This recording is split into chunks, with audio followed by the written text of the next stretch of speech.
Given what we've learned over the past few days in our meetings with administration officials and senior members of Congress, and today at the meeting, it does seem like there is absolutely no daylight between the position of the U.S. government, U.S. Congress, and Israeli leadership. In addition to that, over the course of the last few months, with our encouragement, the world community, I mean, keeping in mind that there are hostages from over 20 countries that still remain in Gaza, and many, not all, many of those countries have stepped up with the leadership of the United States to impress upon Hamas the need to end this now.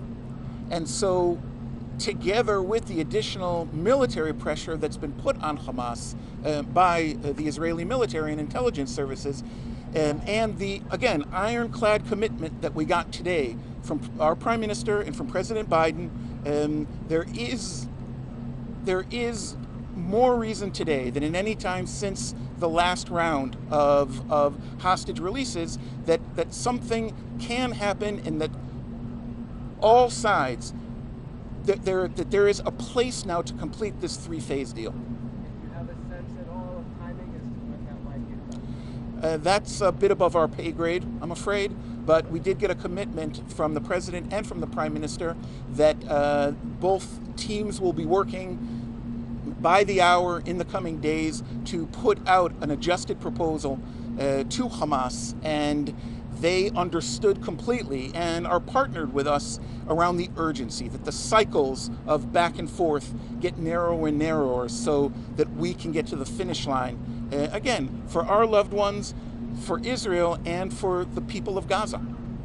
ביקשו ממני לשאול בעברית, אז חלקכם או רובכם הייתם די ביקורתיים כלפי ראש ממשלה, זה שהוא אפילו הגיע לכאן בלי לתת איזושהי אמירה שהוא הולך להסכים לעסקה בנאום שלו אתמול.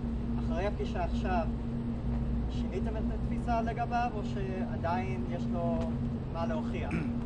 אנחנו ההורים של עומר נאוטרה, אזרח אמריקאי, ניו יורקר, שעלה לארץ, התגייס ונחטף מהטנק שלו ב7 לאוקטובר.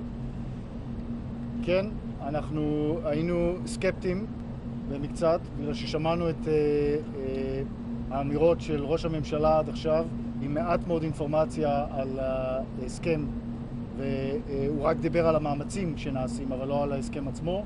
בפגישה כן שמענו שההסכם צריך להתקדם והם עובדים עליו, לכן אנחנו עכשיו יותר אופטימיים ומקווים שבימים הקרובים תצא הצעה לחמאס, שבתקווה שחמאס יקבל אותה ונוכל להתקדם סוף סוף עם איזושהי מסגרת שבה הילדים שלנו, ההורים שלנו, התחילו לצאת החוצה ושקט יגיע לאזור כולו.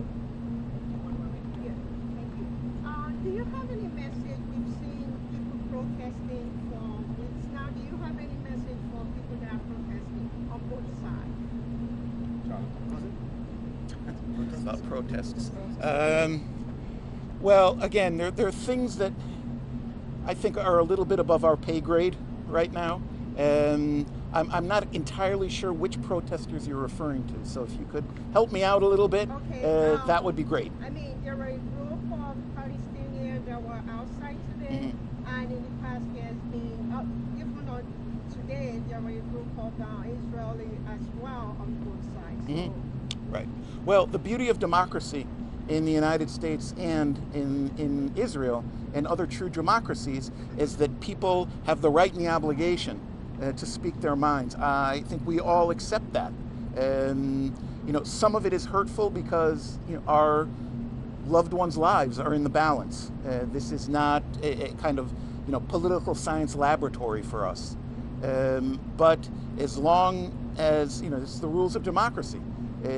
As long as one doesn't go over that line of hate speech and incitement, then that's what democracy should be. Did you feel that Prime Minister Netanyahu had the same commitment, determination as President Biden? I'll just answer. Look, today, I'm Liz Hirsch Naftali. I am the great aunt of Abigail, who was released back at the end of November. And I think the question is, where are we today? We are standing in front of the White House.